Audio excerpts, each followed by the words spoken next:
Uni Eropa, klaim kepemilikan SDA RI, spontan Prabowo, dan seluruh delegasi RI, beri penolakan keras.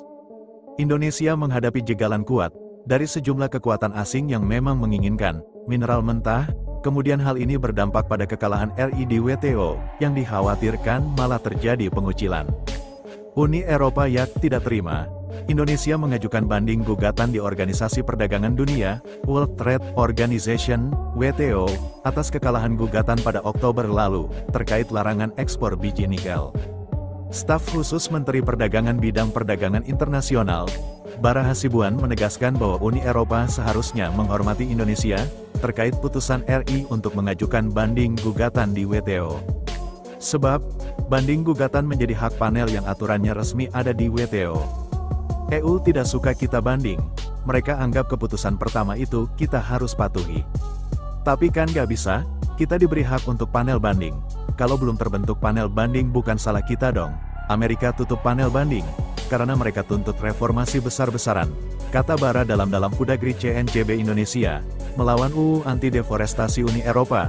Apalagi, menurutnya Indonesia pernah memiliki peran dan posisi besar, di level multinasional. Misalnya, seperti menjadi chairman dalam forum G20.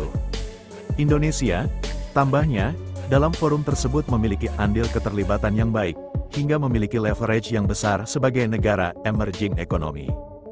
Dengan begitu, pihaknya di Kemendak yakin Indonesia bisa melawan negara-negara besar, seperti anggota Uni Eropa, apalagi dalam sengketa di WTO. Asia itu sebagai kekuatan atau rising power yang luar biasa. Indonesia memiliki populasi besar keempat di dunia, itu juga harus diperhitungkan, jelasnya. Pihaknya sendiri di Kemendak mengaku juga terus melakukan langkah-langkah demi kesejahteraan komoditi lokal di pasar luar negeri, seperti mengajukan keberatan UU EUDR di forum multilateral, hingga mencari dukungan negara-negara yang juga terdampak kebijakan tersebut. Presiden RI Joko Widodo, Jokowi, pun buka suara perihal kebijaknya yang banyak pertentangan dari berbagai pihak, baik dari Uni Eropa bahkan yang terbaru adalah Dana Moneter Internasional, IMF. Namun Presiden Jokowi terlihat tak gentar, ia menyatakan bahwa Indonesia harus meneruskan program hilirisasi di dalam negeri. Oleh sebab itu, hilirisasi ini apapun harus kita teruskan, meskipun kita digugat oleh WTO, meskipun kita diberikan peringatan oleh IMF, apapun barang ini harus kita teruskan, tegas Presiden Jokowi. Bagi Jokowi, hilirisasi menjadi hal penting untuk mendorong Indonesia menjadi negara maju. Jadi, tak hanya hilirisasi di sektor pertambangan melainkan juga di sektor lainnya juga seperti perikanan, pertanian, karena menurut saya ada dua hal penting yang menyebabkan kita bisa melompat menjadi negara maju. Pertama, pengembangan SDM karena bonus demografi yang sukses dilakukan, sekarang ini belum. Kalau itu bisa dilakukan, hilirisasi berhasil untuk perkebunan perikanan pertanian. Kalau hitungan World Bank, IMF, OECD di tahun 2040 sampai tahun 2045 saya yakin ini bisa agak maju, tuturnya. Presiden Jokowi pun mengungkapkan dampak hilirisasi nikel, yang sudah dijalankan Indonesia sudah menyerap lapangan kerja, jauh berlipat-lipat dibandingkan ketika hanya menjual mineral mentah. Keras. Indonesia menghadapi jegalan kuat, dari sejumlah kekuatan asing yang memang menginginkan mineral mentah, kemudian hal ini berdampak pada kekalahan RI di WTO, yang dikhawatirkan malah terjadi pengucilan. Uni Eropa tidak terima. Indonesia mengajukan banding gugatan di Organisasi Perdagangan Dunia, World Trade Organization, WTO, atas kekalahan gugatan pada Oktober lalu, terkait larangan ekspor biji nikel. Staf khusus Menteri Perdagangan Bidang Perdagangan Internasional, Bara Hasibuan menegaskan bahwa Uni Eropa seharusnya menghormati Indonesia, terkait putusan RI untuk mengajukan banding gugatan di WTO. Sebab, banding gugatan menjadi hak panel yang aturannya resmi ada di WTO. EU tidak suka kita banding, mereka anggap keputusan pertama itu kita harus patuhi. Tapi kan gak bisa, kita diberi hak untuk panel banding. Kalau belum terbentuk panel banding bukan salah kita dong.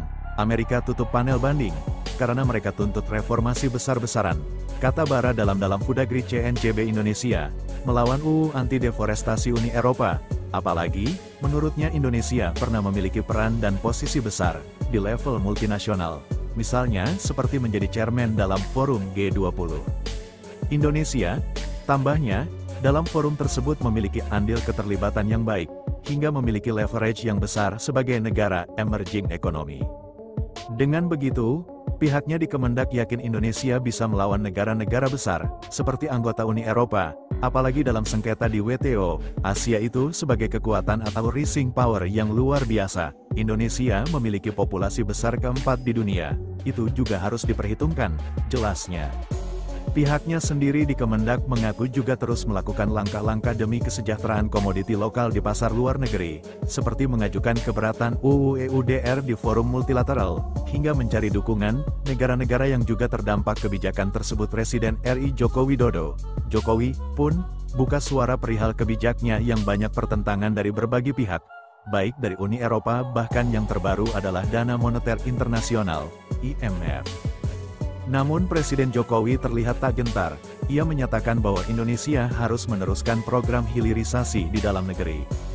Oleh sebab itu, hilirisasi ini apapun harus kita teruskan, meskipun kita digugat oleh WTO, meskipun kita diberikan peringatan oleh IMF, apapun barang ini harus kita teruskan, tegas Presiden Jokowi. Bagi Jokowi, hilirisasi menjadi hal penting untuk mendorong Indonesia menjadi negara maju. Jadi, tak hanya hilirisasi di sektor pertambangan melainkan juga di sektor lainnya juga seperti perikanan, pertanian, karena menurut saya ada dua hal penting yang menyebabkan kita bisa melompat menjadi negara maju. Pertama, pengembangan SDM karena bonus demografi yang sukses dilakukan, sekarang ini belum.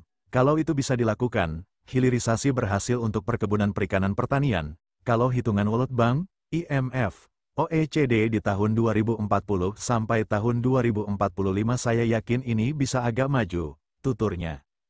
Presiden Jokowi pun mengungkapkan dampak hilirisasi nikel, yang sudah dijalankan Indonesia sudah menyerap lapangan kerja, jauh berlipat-lipat dibandingkan ketika hanya menjual mineral mentah.